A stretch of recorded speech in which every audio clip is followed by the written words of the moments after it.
আজকের এই সভার সভাপতি এবং আমাদের মাইকের শব্দ যারা শুনছেন, ঈদেরপুর ফকিরপুর এলাকার মানুষরা।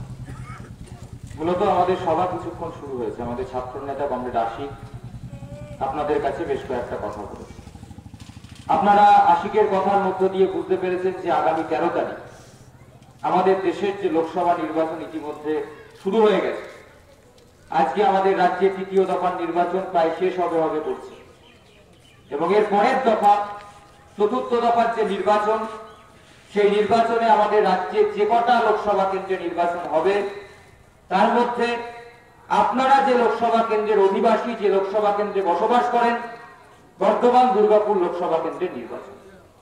আর এই লোকসভা নির্বাচন আমরা বামপন্থীদের পক্ষ থেকে মনে করি যে এটা আমাদের গোটা ভারতবর্ষের ক্ষেত্রে অত্যন্ত গুরুত্বপূর্ণ একটা নির্বাচন। আর বিশেষ করে যখন এইবারকার অষ্টাদশ লোকসভা নির্বাচনে আমরা গোটা দেশের মানুষ এই নির্বাচনে অংশগ্রহণ করব, তখন আমাদের কাছে এই নির্বাচনটা আগের নির্বাচনগুলোর থেকে অনেকটাই আলাদা এবং অনেকটাই বেশি গুরুত্বপূর্ণ। কারণ এই কথা আমরা বামপন্থীরা বলছি না, এই কথা বিজেপি ঘনিষ্ঠরাও বলছে যে বর্তমানে আমাদের ভারতবর্ষ যে সরকার পরিচালনা করছে, এই সরকার যদি আরো 5 বছর আমাদের গোটা ভারতবর্ষ পরিচালনা করার দায়িত্ব পায়, তাহলে তারা আমাদের এই গোটা দেশের মধ্যে গণতন্ত্র বলে কথাটাকে অক্ষত রাখবে। তারা চাইছে যে আগামী দিনে আমাদের এই ভারতবর্ষের মধ্যে যেন কোনো নির্বাচন না হয়।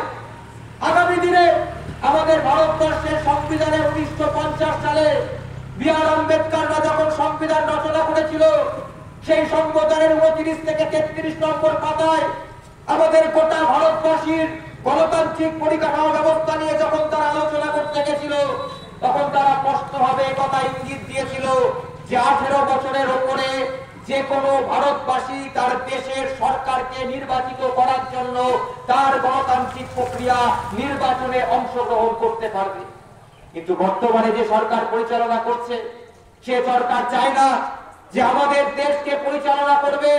সেই দেশ পরিচালন কর্তা নির্বাচিত করার জন্য একজন হিন্দু লোক, একজন মুসলমান লোক, একজন হিন্দিভাষী, একজন বাঙালি, একজন বড় লোক, একজন গরিব লোক, তারা সকলে মিলে নির্বাচনে অংশগ্রহণ করতে পারুক। কারণ তারা চায় এই দেশের গণতন্ত্র গরিবদের হাতে তারা দেবে না। তারা চায় ভারতবর্ষের গরিব মানুষরা যেন ঠিক করতে না পারে ওই দিল্লির সাউথ ব্লকে কোন ব্যক্তি বসবে, তার নামটা নির্ধারণ করার অধিকার যেন ওদের না থাকে, সেই পরিকল্পনা গ্রহণ করার চেষ্টা করছে।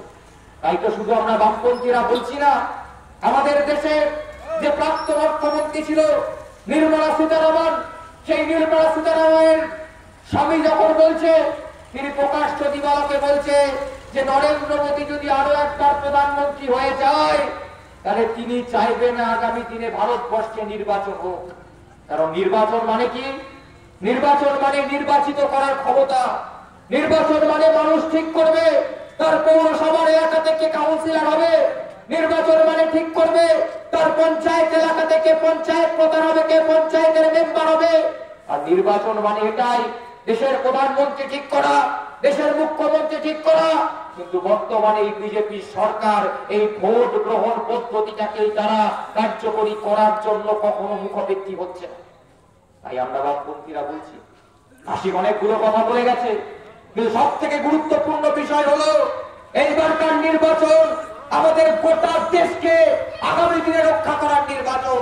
আমাদের এই নির্বাচন আগামী দিনে দেশের সংবিধানকে অক্ষত রাখার নির্বাচন। আমাদের এই নির্বাচন আগামী দিনে এই ভারতবর্ষের বুকে যেন গরিব লোকরা মাথা উঁচু করে বাঁচতে পারে, সেটা নির্ধারণ করার নির্বাচন। কোথায় দাঁড়িয়ে আছে আমাদের ভারতবর্ষ? এই নরেন্দ্র মোদীর সরকার যখন 2014 সালে আমাদের ভারতবর্ষে এসেছিল, নিশ্চিত ভাবেই আপনাদের এই ঈদুলপুর ফকিরপুর এলাকার যারা হিন্দিভাষী তারা মনে করেছিলেন ও নরেন্দ্র মোদী আয়েগা, নরেন্দ্র মোদী আসবে, আর নরেন্দ্র মোদী এসে আমাদের গোটা দেশটাকে নতুন করে সাজাবে। কারণ তখন তো নরেন্দ্র মোদী গোটা ভারতবাসীদের দিকে তাকিয়ে তার বক্তব্যের মাধ্যমে বলতো ভ্যাঁ আর ভ্যানো, আর তারপরেই বলতো যে নরেন্দ্র মোদীর সরকার তৈরি হলে এই গোটা দেশের বিকাশ হবে। আর এই গোটা দেশের বিকাশ হয়ে আগামী দিনে সবকা সাথ সবকা বিকাশ হবে।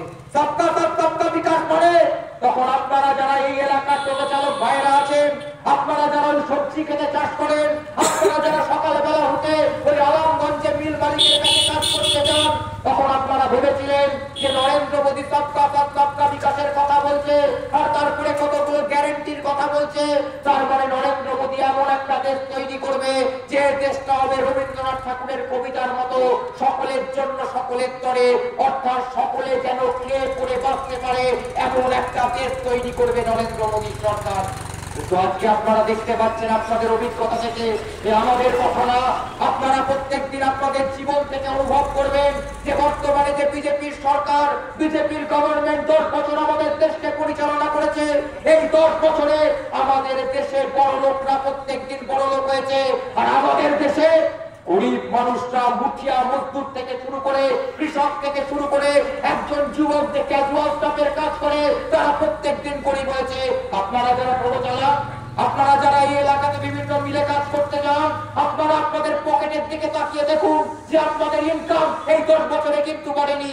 একজন টোটো চালক ভাই যে 2013 সাল থেকে বর্তমান শহরের বুকে টোটো চালাচ্ছে, আগে তার ইনকাম হতো 600 থেকে 800 টাকা, আর আজকে যখন টোটো চালক ভাইদের বলি যে কত টাকা তোমার রোজগার হয় প্রত্যেক দিন, তখন সে বলে 400 থেকে 300 টাকা ইনকাম হয়। আর যখন আমরা দেখতে পাচ্ছি যে আমাদের পকেটটা বনের মাঠে রূপান্তরিত হচ্ছে, আমাদের পকেটে আয় কমছে, ঘরে সন্তান আছে, সেই মেয়েটার বিয়ে দেওয়ার জন্য ব্যাংকে টাকা জমাতে পারছি না, টাকা জমানোর জন্য যে টাকাটা প্রয়োজন হয় সেটা পাচ্ছি না, ঘরে কেউ অসুখ হলে একটু যখন বেশি ইনকাম লাগছে তখন ইনকাম পাচ্ছে না বলে ঘরের যে জিনিসপত্র আছে বন্ধক দিয়ে বর্তমান হাসপাতালে তাকে চিকিৎসা করতে যেতে নিয়ে হয়ে যাচ্ছে।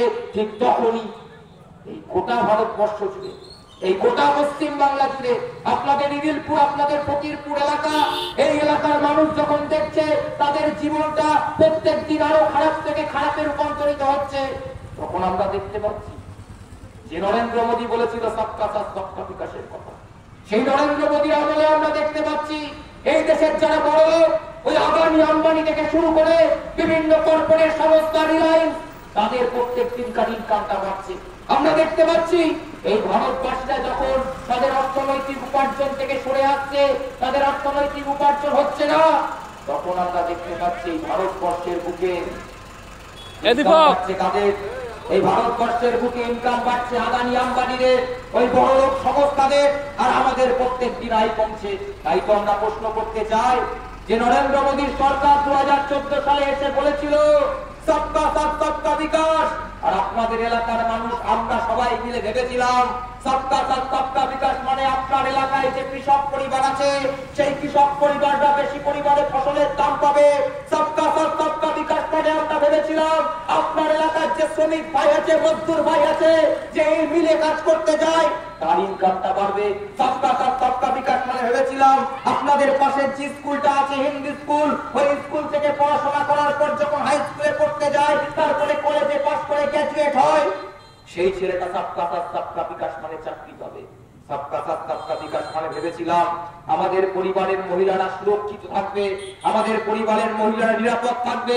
কিন্তু আজকে যখন দেখতে পাচ্ছি 10টা বছর অতিক্রান্ত হয়েছে, আর মোদীজি সেদিনকার সবকা সাথ সবকা বিকাশের কথার সঙ্গে যখন বাস্তবের দিকে তাকাচ্ছি, আমরা দেখতে পাচ্ছি এই নরেন্দ্র মোদীর আমলে আমাদের গোটা দেশে কৃষকরা ন্যায্য ফসলের দাম পায়নি।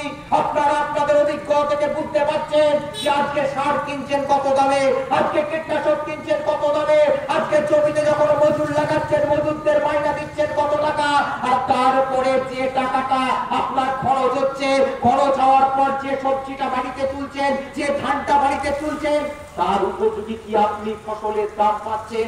আপনি ফসলের দাম পাচ্ছেন না। শুধুমাত্র যে আপনার পশ্চিম বাংলা, শুধুমাত্র যে এই বর্তমান শহরের পাশের এই ছোট্ট গ্রামটা এরা ফসলের দাম পাচ্ছে না তা নয়, গোটা দেশের কৃষকরা আজকে ফসলের দাম পাচ্ছে না। নরেন্দ্র মোদী বলেছিল, একটু কথাটা একটু ভক্তবন্ধ লাগতে পারে, কিন্তু নরেন্দ্র মোদী যখন ক্ষমতায় এসেছিল তিনি বলেছিলেন যে ভারতবর্ষের যে কৃষকরা আছে এই কৃষকদেরকে স্বামীনাথন কমিশনের সুপারিশ অনুযায়ী যে পরিমাণ ফসলের দাম নির্ধারিত হয়েছে, অর্থাৎ যে পরিমাণ খরচ হয় ফসল তৈরি করতে গিয়ে তার থেকে 1.5 গুণ টাকা বেশি দেওয়া হবে ফসলের জন্য।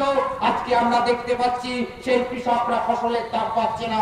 এটা লাল ঝান্ডার রিপোর্ট না, এটা মোদী সরকারের রিপোর্ট বলছে যে আমাদের ভারতবাসী, আমাদের ভারতবর্ষের মধ্যে যে কৃষকরা আছে, এই কৃষকরা আজকে ফসলের দাম না পেয়ে আত্মহত্যা করছে। আজকে আমরা দেখতে পাচ্ছি এই নরেন্দ্র মোদীর আমলে এই গোটা দেশে কৃষক মৃত্যুর পরিমাণ এতটাই বেড়েছে যে প্রত্যেক 8 ঘন্টাকে 30 মিনিটে আপনারা যখন দেখেন অ্যামাজনে ফ্ল্যাশ সেল চলে, আপনারা যখন দেখেন যে ফ্লিপকার্টে ফ্ল্যাশ সেল চলে, ওই ফ্ল্যাশ সেলের মধ্যে 8 ঘন্টার মধ্যে যেমন জিনিস কিনতে না পারলে আপনার জিনিসটা চলে যায়, সেই 8 ঘন্টার মধ্যে আমরা দেখতে পাচ্ছি আমাদের ভারতবর্ষের বুকে একজন করে কৃষক আত্মহত্যা করছে। নরেন্দ্র মোদী বলেছিল, তার গ্যারান্টি দিয়েছিল যে তিনি নাকি শ্রমিকদের ন্যায্য মজুরি দেবে। নরেন্দ্র মোদীকে প্রশ্ন করতে হবে, শ্রমিকদের ন্যায্য মজুরি মানে কে? শ্রমিকদের ন্যায্য মজুরি মানে কত টাকা? একজন শ্রমিকের ন্যায্য মজুরি মানে ইউএনডিপি বলছে যে প্রত্যেক শ্রমিককে ন্যূনতম প্রতি মাসে 18,000 টাকা করে বেতন দিতে হবে। কিন্তু নরেন্দ্র মোদীর আমলে আপনারা যারা শ্রমিক হিসাবে কাজ করেন, আপনারা বলুন আপনাদের কত টাকা আয় হচ্ছে, আপনারা মাসে কত টাকা ইনকাম করছেন? আপনারা জবাব দিতে পারবেন না, কারণ ইনকাম 6 থেকে 7,000 টাকার উপরে উঠছে না। নরেন্দ্র মোদী এদের খোঁজ রাখে না, নরেন্দ্র মোদী এদের কথা ভাবে না। আর তার জন্যই তো আমরা বলতে চাই, তাহলে নরেন্দ্র মোদীর সবকা বিকাশের প্রতিশ্রুতি কোথায় গেল? আপনাকে জবাব দিতে হবে। আপনার আমলে সবকা বিকাশ হয়নি, আপনার আমলে হয়েছে কর্পোরেট টাকা, কর্পোরেট বিকাশ। যা বিকাশ হয়েছে, যা উন্নতি হয়েছে এই দেশের বড় লোকদের। আপনারা যখন কোভিড লকডাউনের সময় ওই সিপিএম পার্টির পক্ষ থেকে বাড়িতে বাড়িতে আপনাদের চাল দিয়ে গেছে, আর সেই চাল আর ডাল ফুটিয়ে একটুখানি খেয়েছেন।